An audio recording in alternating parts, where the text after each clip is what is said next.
Oke, hari ini kita bakal ngebahas sebuah budaya kerja yang, wah, kontroversial banget. Sebagian orang bilang ini kunci sukses, tapi yang lain bilang ini adalah bentuk eksploitasi modern.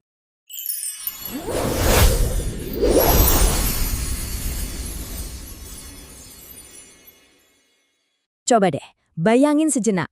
Gimana rasanya kalau dalam seminggu kamu kerja selama 72 jam? Nah, buat jutaan pekerja teknologi di Tiongkok, ini tuh bukan sekedar pertanyaan iseng atau gimana jika. Ini kenyataan sehari-hari mereka.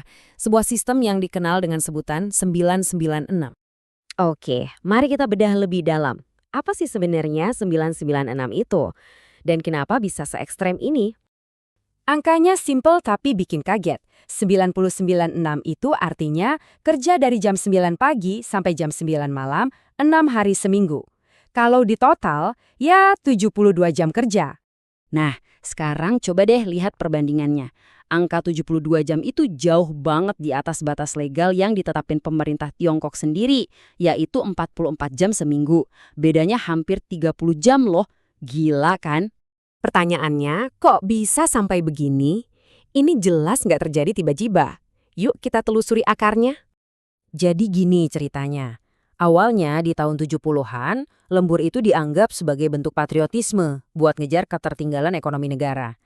Terus di tahun 90-an, muncul budaya di mana pulang telat itu jadi simbol loyalitas, bahkan kalau nggak ada kerjaan sekalipun. Nah, puncaknya di tahun 2000-an pas ledakan teknologi. Perusahaan kayak Alibaba dan Tencent tumbuh gila-gilaan, dan mereka menuntut jam kerja yang super ekstrim dari karyawannya. Tentu saja semua ini ada harganya. Dan harga yang harus dibayar itu mahal banget. Untuk ngerti seberapa mahal, kita lihat dulu dari sisi ekonomi. Kita ambil contoh kota Shenzhen ya. Ini salah satu pusat teknologi terbesar di Tiongkok. Nah, biaya hidup rata-rata per bulan di sana itu sekitar 4.284 yuan. Sekarang, coba kita bandingkan sama upah minimum bulanan di kota yang sama. Cuma 2.520 yuan. Jelaskan angkanya nggak nyambung sama sekali? Nah, disinilah letak jebakannya. Ada kekurangan sekitar 1.764 yuan setiap bulan.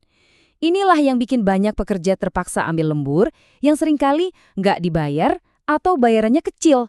Mereka terjebak dalam lingkaran setan kerja berlebihan cuma buat bertahan hidup. Dan ini bukan cuma soal uang. Efeknya ke kesehatan fisik dan mental itu parah banget. Kita ngomongin soal kelelahan kronis, stres berat, nggak ada waktu buat keluarga, sampai-sampai ada kasus tragis kayak seorang kurir makanan yang nekat bakar diri karena upahnya nggak dibayar. Tapi orang-orang nggak tinggal diam. Mulai ada perlawanan yang tumbuh. Gimana bentuknya? Yuk kita lihat. Perlawanannya muncul dari berbagai arah nih.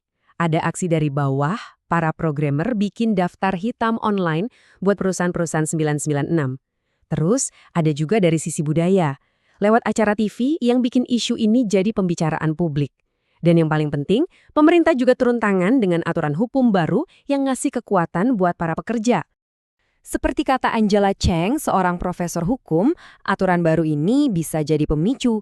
Generasi pekerja yang lebih muda sekarang jadi lebih berani buat menuntut hak-hak mereka di pengadilan. Tapi anehnya, di tengah semua ini, ada juga yang justru membela sistem 996. Dan mereka ini bukan orang sembarangan loh.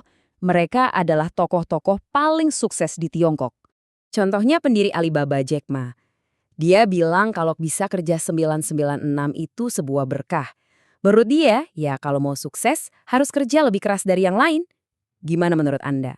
Malah ada yang lebih ekstrim lagi dari pendiri JD.com, Richard Liu. Dia bilang karyawan yang nolak 996 itu pemalas dan bukan saudaranya. Wah, ini udah ngebawa perdebatan ke soal loyalitas. Oke, ceritanya belum selesai. Justru di sini bagian yang paling bikin kaget. Waktu Tiongkok lagi panas-panasnya debat buat ngilangin 996, di belahan dunia lain, obrolan ini justru baru dimulai.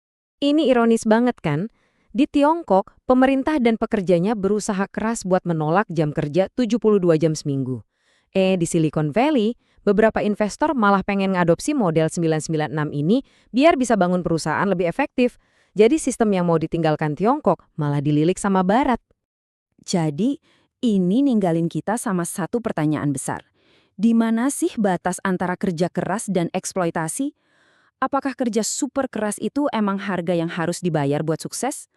Atau ini cuma sistem yang nggak manusiawi dan nggak akan bertahan lama? Kira-kira masa depan dunia kerja bakal ngarah kemana ya?